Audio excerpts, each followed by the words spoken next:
केवळ आज या देव दरबारा येऊन केवळ चंद्रदेव तुम्ही स्तुती करता. अर्थातच. पण काय हो आला बरं झालं. सुस्वागतम मधुर स्वागतम. या स्वागत केलात. मनाची शांतता आहे. समाज.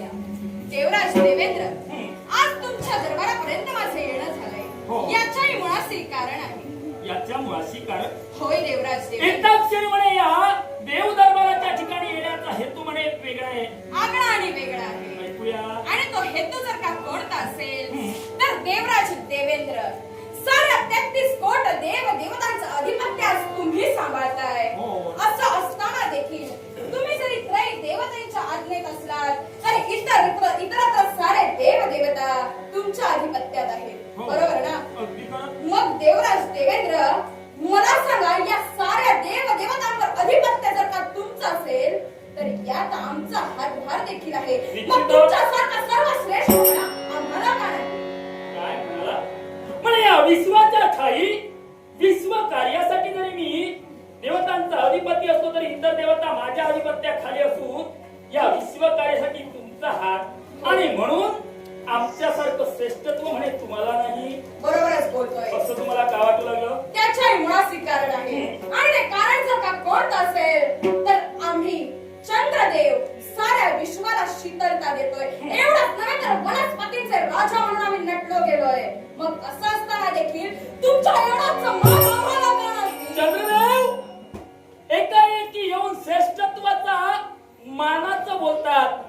ओ कदाचित तुम्ही देवता तुम्हाला सांगू नये, तुम्हाला कळायला हवं. काय ते? तुम्हाला कळायला हवं.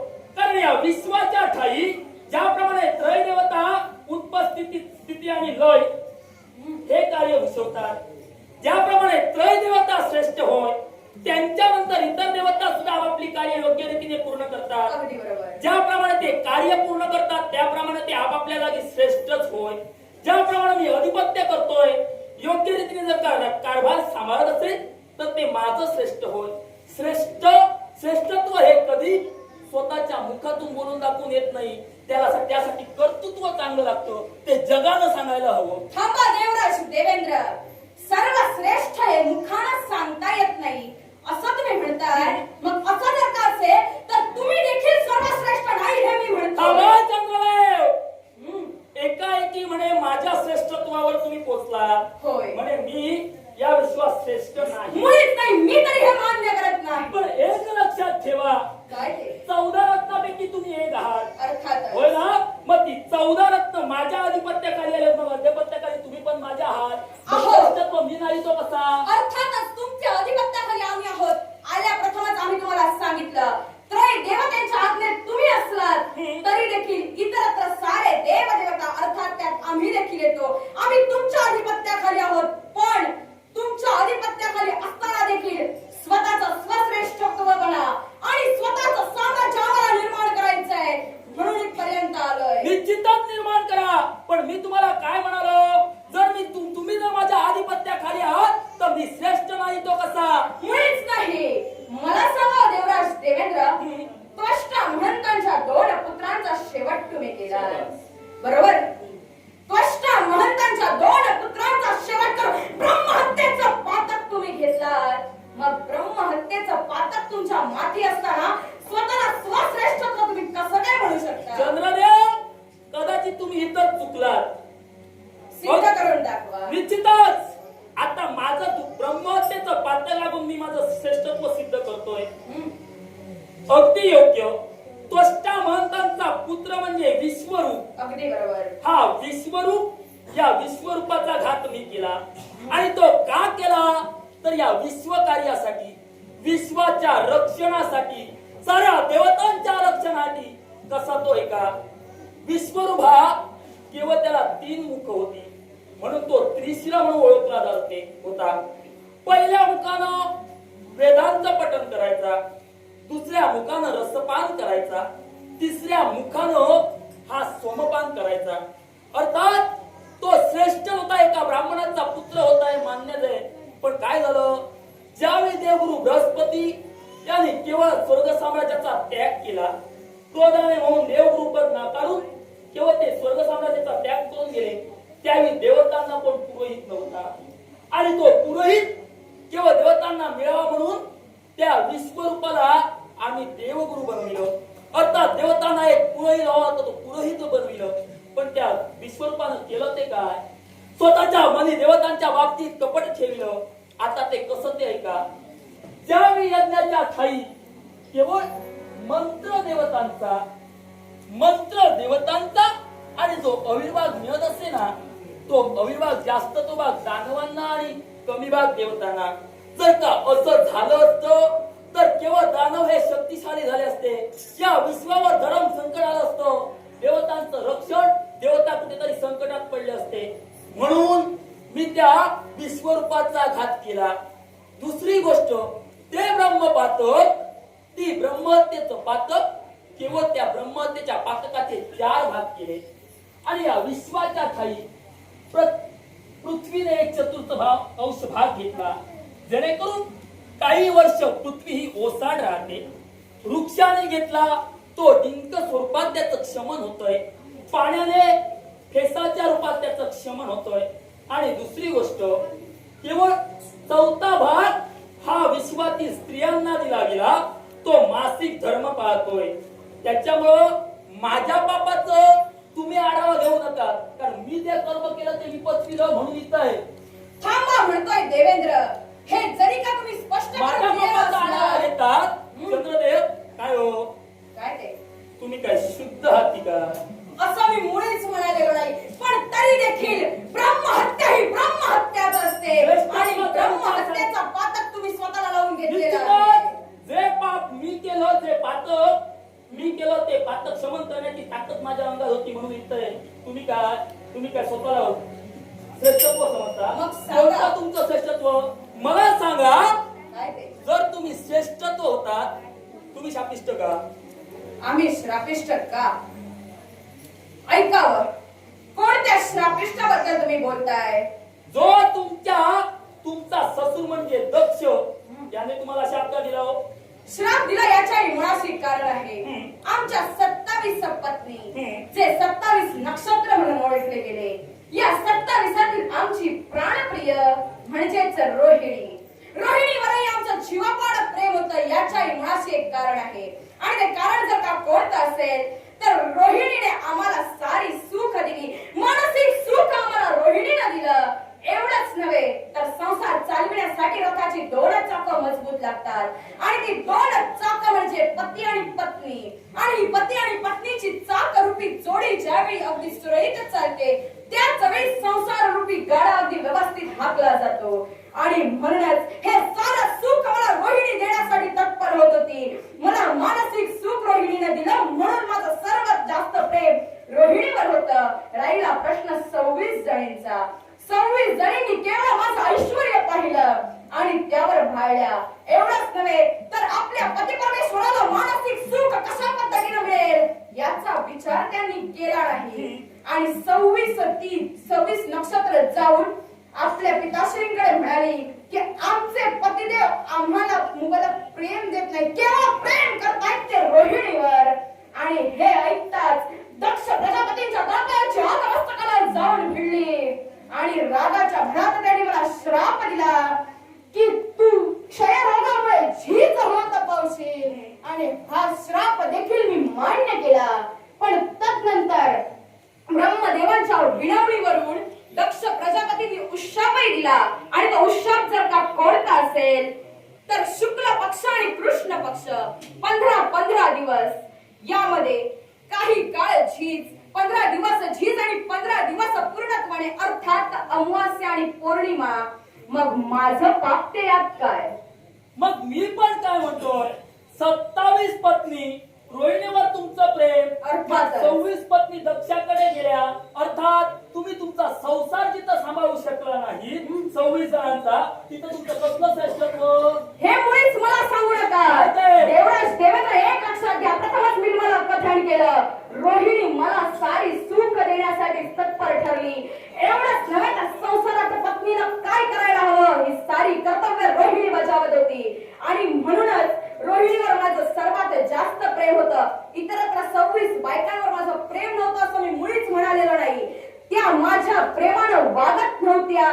त्यांच्या मनात माझ्या ऐश्वर्याबद्दल मोह होता म्हणून त्या परत गेल्या. आणि दुसरी गोष्ट सांगायचं म्हणजे चूक जर का माझी यात म्हणायला गेला तर मुळीच नाही. ती कशी ती ऐका. एकदा का मुलीचं लग्न झालं की ती एकदा सासरी गेली की माहेरासाठी संपलेली असते. आणि असं असताना देखील दक्ष प्रजापतींच्या 26 पुत्री. अरे त्यातूनच लक्षात येतं की रोहिणी किती सच्चारिणी आणि संस्कारी होती. 26 पुत्री पुनश्च आपल्या पिताश्रींकडे तक्रार करण्यासाठी गेल्या. या चूक माझी की त्यांची? मी सर्वश्रेष्ठ आहे हे मी नेहमी सिद्ध करून दाखवीन. चंद्रदेव म्हणे तुमच्या 26 पत्नी चुकीच्या वागल्या. मुळात 26 पत्नी चुकीच्या नव्हता, कदाचित तुम्हाला त्यांचं मन समजत नव्हतं. कारण त्या 26 पत्नी तुमच्या मनाप्रमाणे वागत नव्हत्या, तुमच्या आदेशाप्रमाणे वागत नव्हत्या, म्हणून त्या 26 पत्नी तुमच्यापासून दूर झाल्या. दुसरी गोष्ट, दक्षाकडे गेल्या. कन्येचा विवाह झाल्यानंतर तिचं सासरे सर्व काही असतं. नक्की. अगदी खरं. पण ज्यावेळी जर का पित्यानंतर एखाद्या कन्येचा पाठीराखा तिच्या पाठीशी उभा राहणारा म्हणजे तिचा पती असतो. मग तो पती जर का त्यांना विचारत नसेल, त्यांचा आधारच जर का नसेल, तर त्या तरी बिचारा काय करणार? आता ही बाजू जी तुम्ही मांडताय ही इतरत्र दिसणारी बाजू, जी बाजू मी भोगिली आहे ती बाजू म्हणजे इतरत्र 26 पत्नींनी माझ्या आदेशानुसार वागल्या नाहीत म्हणून मी त्यांच्यावर प्रेम केलं नाही, यातला भाग मुळीच नाही. प्रथम आधी माझ्या 26 पत्नी कशा होत्या यात तुम्हाला ज्ञात नाही देवेंद्र.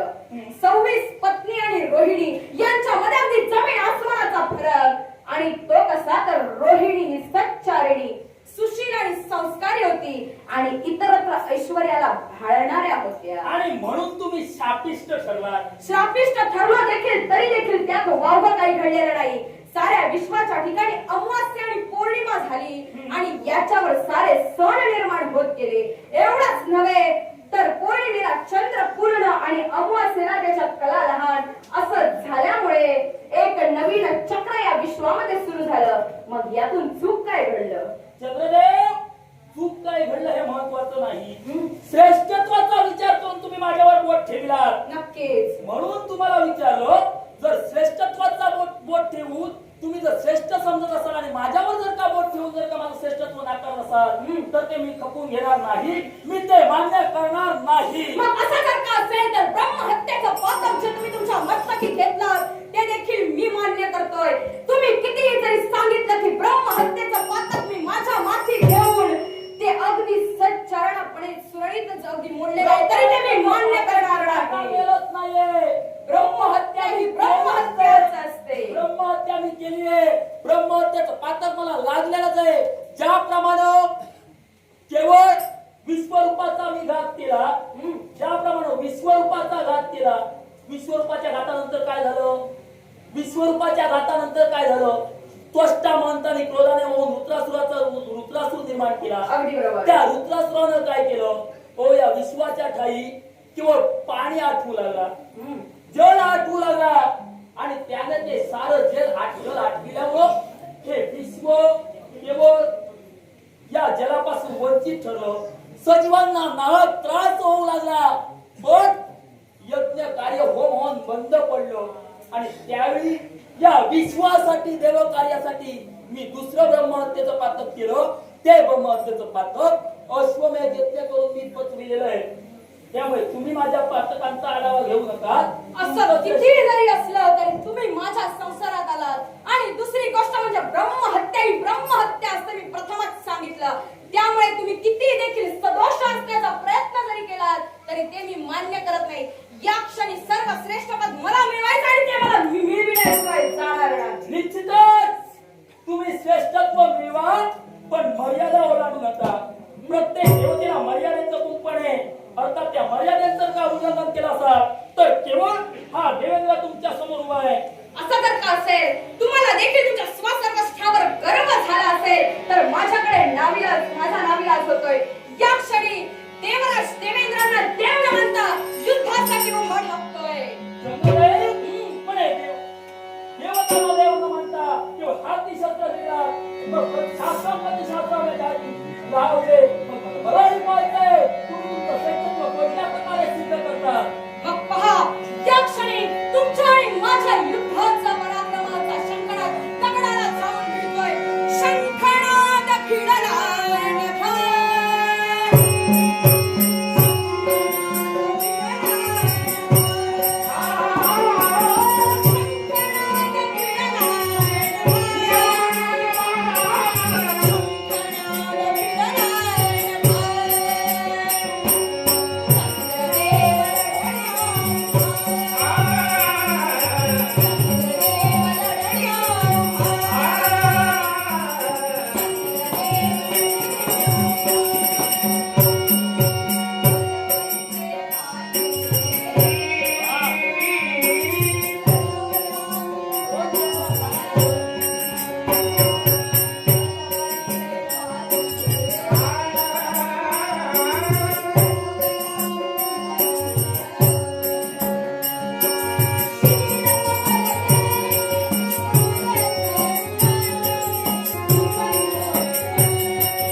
सांगा सांगा काय दुसऱ्याचा नंतर दुसऱ्याचं नंतर दुसऱ्याचा नंतर आधी माझा सांगा तुझं अगोदर सांगू आधी या माझं विश्वात या विश्वात मला असं वाटतं कुणी देवता का कुणी या विश्वात तिच्या श्रेष्ठ नाही हो श्रेष्ठ नाही याला कारण मी काय कोणतं सांगतो कारण? देवर्षी तुमच्या मुखावर ते शब्द निघाले या विश्वाच्या ठाई तिच्याशिवाय श्रेष्ठ नाही कोण हो कोण आहे हो. म्हणजे तुम्हाला माहित नाही तुम्हाला अजून काही माहित आता माहीत असलं असतं तर कोण म्हणून विचारलं अरे असतं? मग ऐका सांगण्यासाठी तुम्ही आला निश्चित. मग सांगा मग या विश्वात अशी एक स्त्री आहे अशी एक व्यक्ती आहे जी श्रेष्ठ आहेच आहे पराक्रमी सुद्धा आहे पण सौंदर्यवती तितकी श्रेष्ठ आहे अशी कोण असेल तर मैत्तर राजकर्ता याची एकुलती एक कन्या नर्मदा तिचं नाव काय पण या विश्वाच्या ठाई पराक्रमानं सौंदर्यानं या विश्वाच्या ठाई असणाऱ्या अष्टरंबा देवांगना तिच्या समोर काहीच नाही काहीच नाही. एवढं तिचं सौंदर्य म्हणे नर्मदा तिचं नाव नर्मदा एवढं तिचं नेत्र नाव. दीपक तिचं सौंदर्य तिच्यापर्यंत तुम्ही गेलात हा तिला समजा तुम्ही जिंकला तुमची सारखी केला तर पाहू